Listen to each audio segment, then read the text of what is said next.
C'entro anch'io, c'entro anch'io.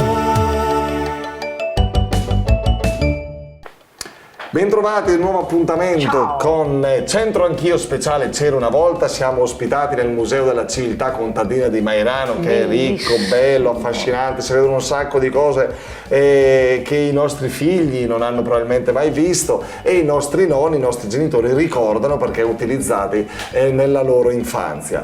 Va bene, allora guardate un po' questi aggeggi, cosa sono? Li riconoscete? Tu li riconosci, Federica? Sì. Cosa sono? I gambai. I gambai, vedete queste sorte di ghette di cuoio staccate dalle scarpe e allacciate con un cinturino.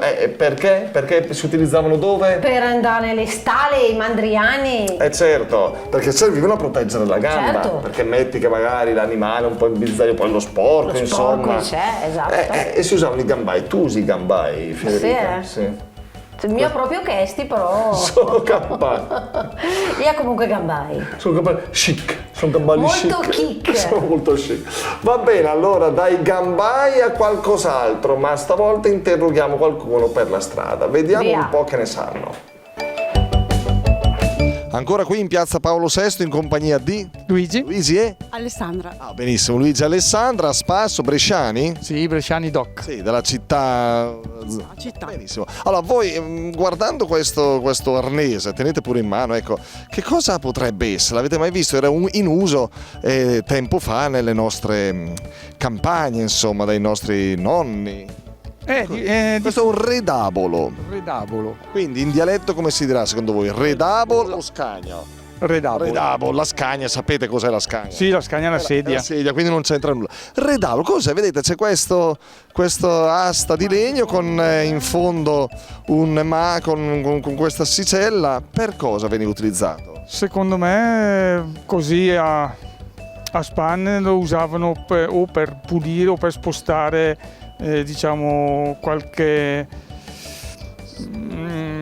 Veniva utilizzato per spostare, sì, effettivamente. per spostare, però magari anche non so, Si usava il frumento, c'era per Sono quasi. sì, bravo Luigi, per livellare, rimescolare i chicchi di grano turco che venivano spianati sull'aia o sotto il portico. Esatto. E generalmente poteva essere anche un compito affidato ai bambini che si divertivano, chissà, li avranno mandati ovunque probabilmente. Va bene, dai, si porta a casa un 8,5. 8,5, troppo buoni. Se lo tenga. Va bene, grazie, buon Grazie a proseguimento. voi, grazie.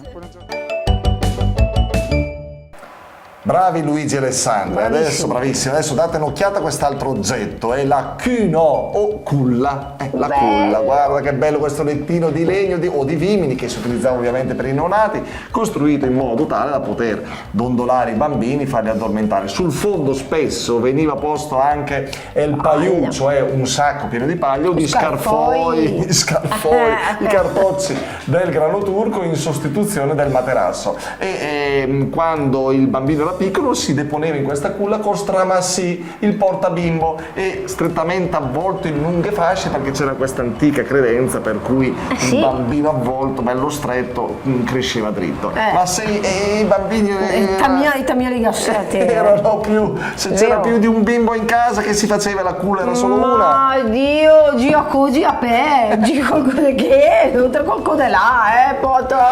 Esatto. La metà destra allegre. E via, entrambi nella stessa culla. Per forza. Va bene, grazie a tutti, alla prossima qui a Centro Anch'io speciale C'era una volta.